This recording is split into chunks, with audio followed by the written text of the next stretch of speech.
Salut tout le monde, petite vidéo concernant la suite de mes investigations sur Michel Meyer.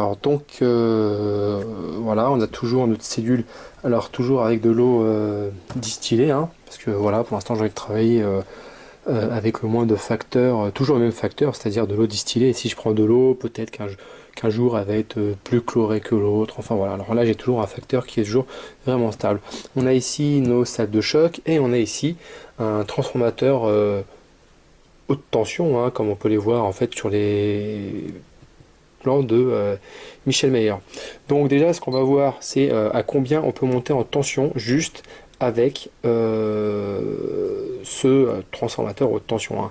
Alors en fait il y a un bobinage primaire et dedans il y a un bobinage secondaire qui est fait de ce cuivre c'est du cuivre que j'avais en stock que j'ai bobiné.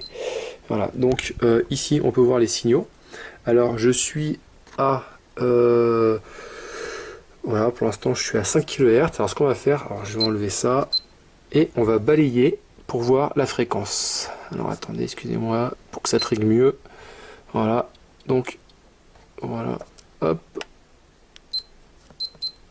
voilà.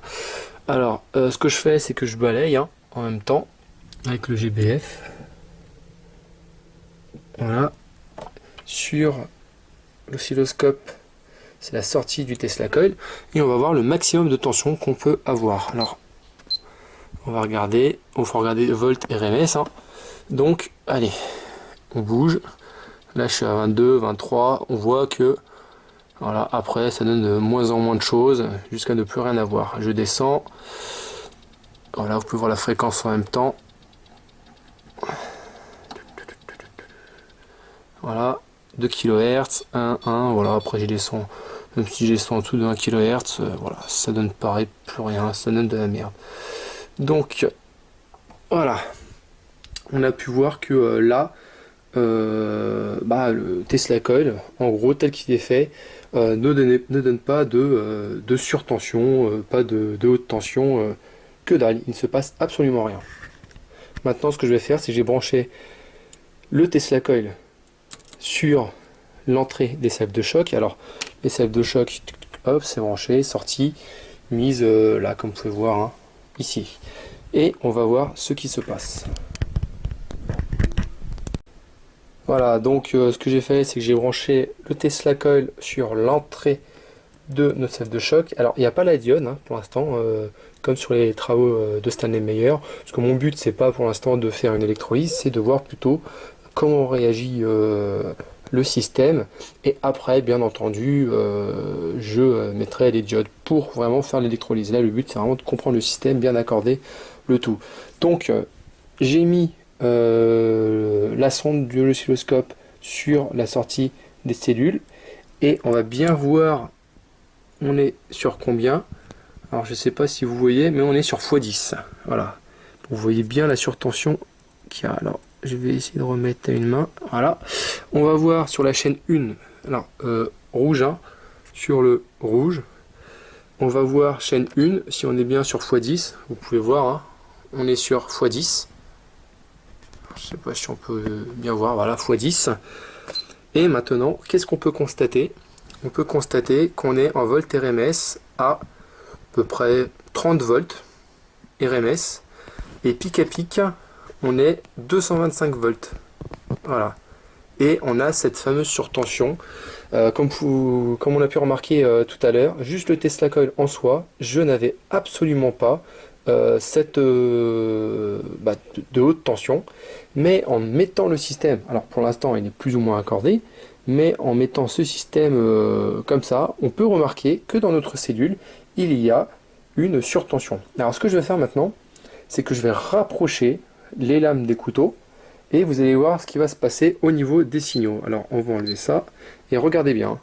Là j'éloigne, plus j'éloigne, plus de tension. Maintenant j'approche, j'approche. Hop là.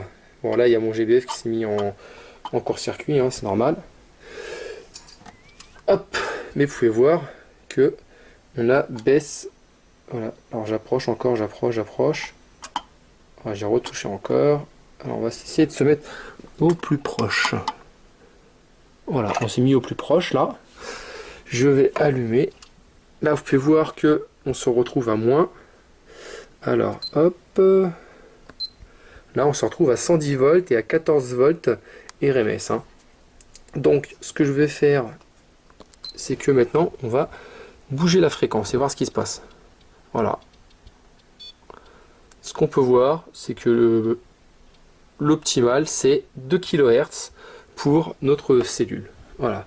Et que, bien entendu, l'espacement est important pour l'accord de tout le système. Voilà, donc le point aujourd'hui qui est positif, c'est qu'on a vraiment la surtension obtenue là. Donc vous avez dû comprendre quand même que j'y vais par étapes. Hein. C'est très important quand on ne connaît pas le système d'une autre personne. Et voilà, il faut procéder par logique. Donc la dernière fois, j'ai obtenu les signaux de charge et de décharge des condensateurs. Aujourd'hui, j'ai obtenu la surtension liée au système. Et il faut encore que je combine la chose. Et une fois que j'aurai combiné la chose, là, je pourrai mettre mon alimentation avec le tout accordé. Voilà, donc là, j'ai rééloigné les plaques vraiment au maximum. Hein. Alors comme je le répète, hein, j'ai pris les couteaux, c'est comme les plaques. Stanley Meyer, lui, se servait de plaques, hein, donc il faisait varier la distance. Et là, on arrive au maximum, hein, en pic à pic, 314 volts, et en volt RMS à 40 volts RMS. Et au niveau de l'amplitude, voilà, on est 16 volts pic à pic, comme vous pouvez voir, hein, 16 volts pic à pic, ce qui correspond à voilà, 8 volts RMS. Voilà. Alors encore autre point, hein, comme j'avais dit dans l'autre vidéo, j'ai mis une petite bobine ici sur le récipient en verre. Alors dans certains brevets de Meyer, on voit qu'il récupère comment dire, les liaisons covalentes, hein, les électrons échappés lors de la rupture de l'hydrogène. Voilà, donc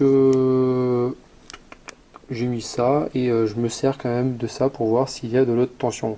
Là, comme vous pouvez voir, hein, il y a de la haute tension, il y a, voilà, il y a certaines voilà, transmissions. Hein. Je sais pas si on peut voir, je vais supprimer. Hop.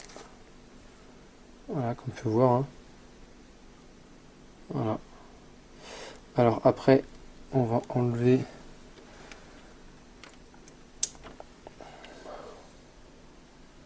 Voilà. Alors ce qui est important, vous allez voir, c'est que là, vous allez voir, en posant ici, on voit que ça influence. On voit que ça influence là. Regardez bien. On voit qu'on pompe une partie,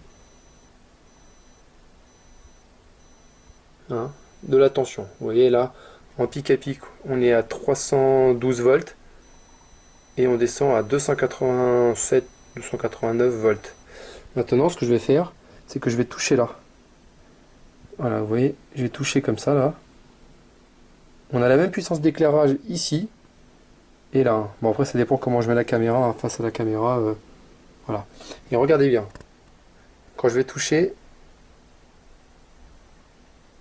voilà, je touche. Il ne se passe absolument rien. Hein.